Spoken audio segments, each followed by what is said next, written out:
সুপ্রিয় শিক্ষার্থী বন্ধু, আসসালামু আলাইকুম। আশা করি সবাই ভালো আছেন। আমরা আপনাদের সাথে আজকে নতুন আরেকটি ক্লাস নিয়ে কথা বলবো। আপনারা জানেন আমরা গত 3টি পর্বে ধ্বনি এবং বর্ণ নিয়ে আলোচনা করেছি। আজ ধ্বনি এবং বর্ণের 4র্থ পর্ব, অর্থাৎ আমরা গুরুত্বপূর্ণ টপিকগুলো নিয়েই পর্ব আকারে আলোচনা করছি, খুব সংক্ষিপ্ত আকারে, কিন্তু সংক্ষিপ্ত হলেও সব তথ্যই এখানে আপনারা পেয়ে যাবেন। তো আমি এই 4 নম্বর পর্ব শুরু করার আগে আমি অবশ্যই রিকোয়েস্ট করব পরবর্তী 3টি পর্ব দেখার জন্য, তাহলে এই পর্বগুলো বুঝতে সুবিধা হবে। অর্থাৎ এই পর্বটা ক্লিয়ার কনসেপ্ট পাওয়ার জন্য পূর্বের যে 3টা পর্ব এটা অবশ্যই গুরুত্বপূর্ণ। তো আর আমি আরও একটা তথ্য দিয়েছি যে এই ধ্বনি এবং বর্ণ আমরা জানি যারা বিশেষ করে যারা আমরা অ্যাডমিশন দিব এবং জবের প্রিপারেশন নিচ্ছি, এখান থেকে প্রতি পরীক্ষাতেই লিখিত হোক বা এমসিকিউ হোক, যে কোনো পরীক্ষাতেই এখানে মোটামুটি প্রশ্ন আসেই মাস্ট। তো আমি এখানে আলোচনা ওইভাবেই করব যেটা লিখিত পরীক্ষাতেও কভার করবে, পাশাপাশি এমসিকিউ পরীক্ষাতেও কভার করবে। এইভাবেই মূলত এখানে সাজানো, অর্থাৎ ঠিক প্রয়োজনীয় তথ্যগুলো এখানে দেওয়া আছে। প্রত্যেকটা ওয়ার্ড এবং প্রত্যেকটা লাইন এখানে অত্যন্ত গুরুত্বপূর্ণ। তো আমরা কথা না বাড়াই, তো দেখি আমরা আজকে কি কি বিষয় সম্পর্কে আলোচনা করব। আমরা আলোচনা করব ধ্বনি এবং মানে ব্যঞ্জন ধ্বনি নিয়ে। তারপরে ব্যঞ্জন ধ্বনি আমরা জানি যে এখানে আমাদের মানে ব্যঞ্জন এবং স্বরবর্ণ মিলে পূর্ণমাত্রা, অর্ধমাত্রা, মাত্রাহীন, 3টা বিষয় আছে। এটা আমরা দেখব। বর্গীয় বর্ণ দেখব, স্পর্শ ধ্বনি বা স্পর্শ বর্ণ দেখব, পাশাপাশি উচ্চারণের যে স্থান, এই যে উচ্চারণের যে স্থান অনুসারে বিভিন্ন ধ্বনির নাম কি হতে পারে সেটা দেখব। ওকে, তাহলে আমরা একে একে দেখি। প্রথমে ব্যঞ্জন ধ্বনি, এটা খুব সহজ সংজ্ঞা, অর্থাৎ যেসব ধ্বনি অন্য কোনো ধ্বনির সহযোগিতা ছাড়া স্বাধীনভাবে অর্থ প্রকাশ করতে পারে না, সেটাই ব্যঞ্জন ধ্বনি। আমরা স্বরধ্বনির সংজ্ঞা গত পর্বে দিয়েছি, ও পর্বটা দেখার জন্য অনুরোধ করছি। তারপরে আমি এখানে যার সুবিধার জন্য বলছি যে স্বরধ্বনি হলো স্বাধীন, অর্থাৎ এই ধ্বনি উচ্চারণ হতে কারো সহযোগিতা লাগে না, কিন্তু ব্যঞ্জন ধ্বনি হলো আসলে পরাধীন। এই ব্যঞ্জন ধ্বনি উচ্চারণ করতে স্বরধ্বনির সহযোগিতা লাগে। ব্যঞ্জন ধ্বনি স্বাধীন আর স্বরধ্বনি হলো পরাধীন।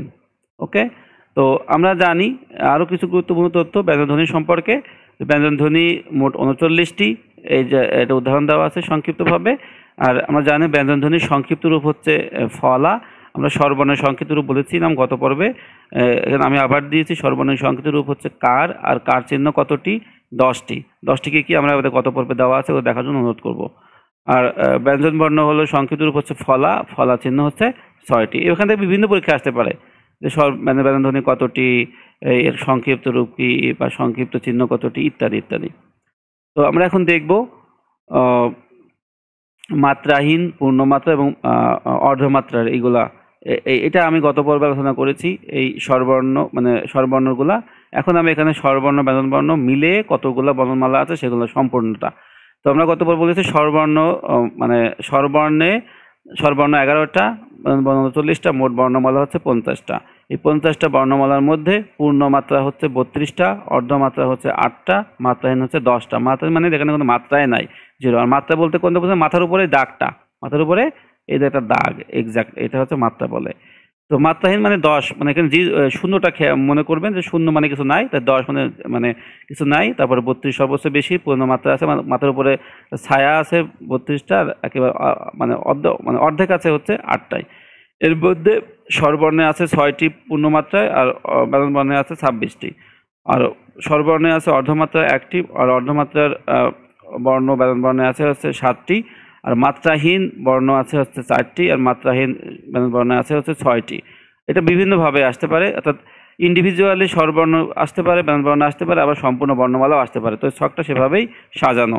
আমরা আরও ডিটেলস দিয়েছি একদম বোঝার সুবিধার্থে, যে মোট পূর্ণমাত্রার ধ্বনি আছে, আচ্ছা সরি এখানে ধ্বনি মানে একটা ভুল আছে, পূর্ণমাত্রার ধ্বনি আছে হচ্ছে 32টি, আর মাত্রাহীন আছে 10টি, অর্ধমাত্রা আছে 8টি। তো আমরা এখন দেখব হচ্ছে বর্গীয় বর্ণগুলা।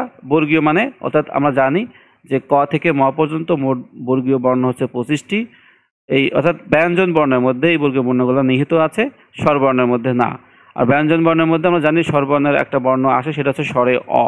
অর্থাৎ এই জায়গাটা এই কর সঙ্গে কিন্তু স্বরে অ আছে, ক থেকে ম। এই ক থেকে ম পর্যন্ত প্রত্যেকটা ধ্বনি উচ্চারণ করতে কিন্তু স্বরীয় ধ্বনির সহযোগিতা লাগে, মানে এই স্বরীয়তা দেখা যায় না বাট উচ্চারণে আসে। এই জন্য ক থেকে ম পর্যন্ত মোট বর্গীয় বর্ণ হচ্ছে 25টি। এইটাকে আবার এই 25টি বর্ণকে আবার বলা হয় স্পর্শ ধ্বনি বা স্পর্শ বর্ণ। এটা মনে রাখতে হবে, বিভিন্নভাবে আসতে পারে। স্পর্শ বর্ণ কয়টি সেটাও কিন্তু 25টা হবে, আবার স্পর্শ ধ্বনি কয়টা সেটাও কিন্তু 25টা হবে, অর্থাৎ বিভিন্নভাবে আসতে পারে। আর স্পর্শ ধ্বনিগুলোকে 5টি বর্গে ভাগ করা হয়েছে, আমরা এগুলো ছকের মাধ্যমে দেখাবো। অর্থাৎ বর্গীয় ধ্বনির প্রথম বর্ণ অনুসারে নামকরণ করা হয়েছে, এটা আমরা ছকে দেখাবো। তাহলে আমরা বুঝতে পারছি 25টি বর্ণকে 5টি ভাগে ভাগ করা হয়েছে, প্রত্যেকটা ভাগের নাম আছে আলাদা আলাদাভাবে। এই নামগুলোই আমরা এখন দেখব। ওকে, লেটস গো। বর্গীয় বর্ণ, এই যে ছক আমরা এখানে দেখতে পাচ্ছি। আমরা আগে বলেছি এই ক থেকে ম পর্যন্ত মোট 25টা বর্ণ আছে। এই প্রত্যেকটা বর্ণ মানে প্রতিটায় ক থেকে উ পর্যন্ত 5টা, চ থেকে ই পর্যন্ত 5টা, ট থেকে মূর্ধন্য পর্যন্ত 5টা, ত থেকে দন্তন্য 5টা, প থেকে ম পর্যন্ত 5টা।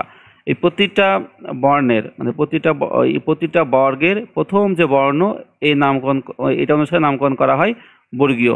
তাহলে কতে ক বর্গীয়, চতে চ বর্গীয়, টতে ট বর্গীয়, ততে ত বর্গীয়, পতে প বর্গীয়।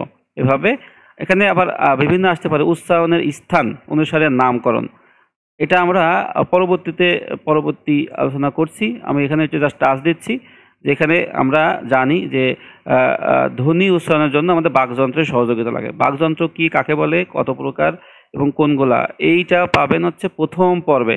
আমি প্রথম পর্বটা দেখার জন্য অনুরোধ করবো, তাহলে এটা বুঝতে আরও সুবিধা হবে।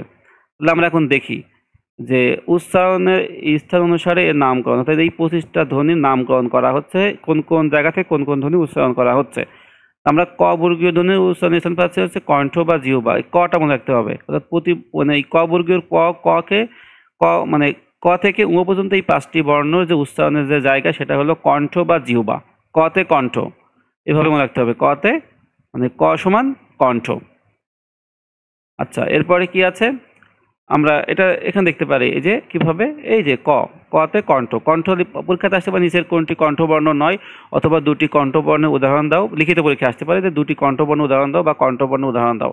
এভাবে সেক্ষেত্রে মনে রাখতে হবে ক থেকে উ পর্যন্ত এই 5টা হচ্ছে কণ্ঠবর্ণ। আর টেকনিকটা হলে ক মনে রাখতে হবে। চ থেকে চ হচ্ছে তালব্য, চ তালু বা তালব্য। তো চ বর্গীয় ধ্বনির উচ্চারণ স্থান হচ্ছে তালু বা তালব্য। এভাবে ট বর্গীয় ট ঠ ড ঢ, আমরা দেখি কি আছে, ট ঠ ড ঢ মূর্ধন্য। এখানে আমরা একটু উল্টাটা মনে রাখবো, মূর্ধন্যয় মূর্ধা, অর্থাৎ এই মূর্ধন্য বা মূর্ধা এটাকে বলা হচ্ছে মূর্ধন্যধ্বনি। এই উচ্চারণের জায়গা আছে যেগুলো মূর্ধা বা মূর্ধন্য বা পশ্চাৎ দন্তমূলীয় বা মূর্ধন্য ধ্বনি কোনগুলা আসতে পারে পরীক্ষাতে, যে মূর্ধন্য ধ্বনির উদাহরণ কোনটি বা মূর্ধন্য ধ্বনি কোনগুলা উদাহরণ দেও। সেই ক্ষেত্রে আমরা মনে রাখবো যে মূর্ধন্য ধ্বনির উদাহরণ হিসেবে যদি বলে কোনগুলো মূর্ধন্য ধ্বনির উদাহরণ, সেক্ষেত্রে আমরা এই ট থেকে এই 5টাকে অবশ্যই মাথায় রাখবো। ওকে, এভাবে ত বর্গীয়, তটাও খেয়াল রাখবো, ত থ দ ধ দন্ত দ, দন্তন্য মানে মানে দন্তন্য খেয়াল রাখবো, দন্তন্যয় দন্তন্য, অর্থাৎ এইটা উচ্চারণ করতে আমার দাঁতের সহযোগিতা লাগে। আমরা উচ্চারণ প্র্যাকটিক্যালি বুঝতে পারি। ত থ দেখেন এই ত উচ্চারণ করতে আমার জিহ্বার ডগাটা ঠিক দাঁতের সঙ্গে কিন্তু স্পর্শ হচ্ছে, ত থ দ, জিহ্বার ডগা মানে জিহ্বার মাথাটা দাঁতের সঙ্গে স্পর্শ হচ্ছে, এই জন্য বলা হয় দন্তমূলী, মানে দাঁতের যে মূলের সঙ্গে স্পর্শ হয়। এটা আমরা কি বলছি এখানে, তবর্গীয় ধ্বনির উচ্চারণের স্থান হলো দন্ত বা দন্তমূলীয়, দন্তন্য মনে রাখতে হবে, টেকনিক এটা। আর পবর্গীয়কে বলা হচ্ছে ওষ্ঠ বা ঠোঁট, অর্থাৎ এটা আরও সহজ। এই পবর্গীয় ধ্বনি উচ্চারণ করতে দুটো ঠোঁট লাগে, উপরের ঠোঁট এবং নিচের ঠোঁট দুটোই প্রয়োজন পড়ে। আপনি উচ্চারণ করে দেখেন, আপনি প্র্যাকটিক্যালি পেয়ে যাবেন প ফ, দেখেন উপরের ঠোঁট। এই ঠোঁট যদি কেউ মানে ঠোঁট চেপে রেখে কেউ এটা উচ্চারণ করতে পারবেই না, তার কখনো মানে এটা বর্ণটা মুখ দিয়ে বের হবেই না, অর্থাৎ এটা খুব সহজ আর কি। এই জন্য দুটো বর্ণ আমি যখন উচ্চারণ করে দেখবো যে আমার দুটো ঠোঁট ব্যবহার হচ্ছে, তাহলে এর বুঝতে হবে ওষ্ঠ বা ঠোঁট। তো আমি সবাইকে বিশেষভাবে অনুরোধ করব, যদি আমাদের ক্লাসটি ভালো লেগে থাকে, যদি এতটুকু উপকার হয়, তাহলে অবশ্যই আমাদের চ্যানেলটিকে সাবস্ক্রাইব করার জন্য, লাইক শেয়ার এবং কমেন্ট দিয়ে পাশে থাকার জন্য, এবং অবশ্যই কমেন্ট বক্সে আপনারা কি কি বিষয় সম্পর্কে জানতে চান এবং বাংলা এবং ইংরেজি ব্যাকরণের কোন টপিক্সটা খুব টাফ বলে মনে হয় বা বুঝতে অসুবিধা হয়, সেটা কমেন্ট করলে আমি সেই অনুযায়ী ক্লাস সাজাবো। তো আজকে এতটুকুই। বিস্তারিত তথ্য পাওয়ার জন্য আমাদের নিজস্ব ওয়েবসাইট আপনারা লিখবেন www.studypointall.com।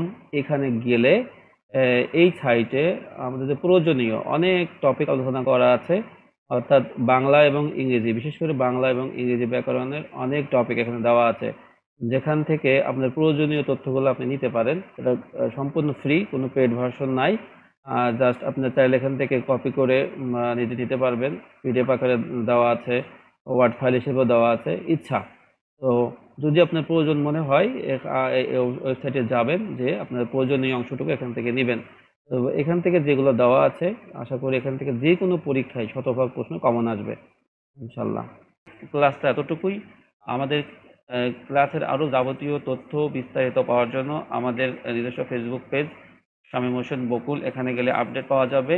আর যদি ক্লাসটি ভালো লেগে থাকে এবং পরবর্তীতে আরও ক্লাস যদি আপনি পেতে চান, তাহলে আমাদের সাবস্ক্রাইব করেন, লাইক এবং শেয়ার দিয়ে অবশ্যই আমাদের